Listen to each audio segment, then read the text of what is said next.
بولا کہ مجھے تو تو نے گمراہ کیا ہی ہے، میں بھی تیرے سیدھے رستے پر ان کو گمراہ کرنے کے لیے بیٹھوں گا،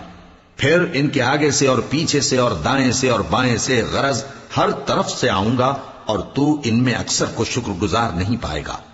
اللہ نے فرمایا نکل جا یہاں سے پاجی مردود، جو لوگ ان میں سے تیری پیروی کریں گے میں ان کو اور تجھ کو جہنم میں ڈال کر تم سب سے جہنم کو بھر دوں گا،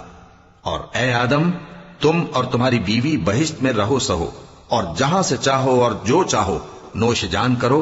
مگر اس درخت کے پاس نہ جانا ورنہ گناہگار ہو جاؤ گے۔ تو شیطان دونوں کو بہکانے لگا تاکہ ان کی شرم گاہیں جو ان سے پوشیدہ تھیں ان پر کھول دے، اور کہنے لگا کہ تم کو تمہارے پروردگار نے اس درخت سے صرف اس لیے منع کیا ہے کہ تم فرشتے نہ بن جاؤ یا ہمیشہ جیتے نہ رہو،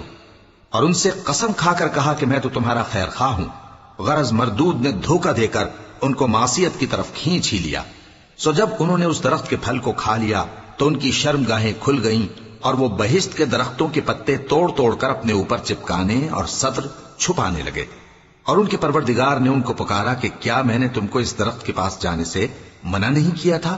اور جتا نہیں دیا تھا کہ شیطان تمہارا کھلم کھلا دشمن ہے؟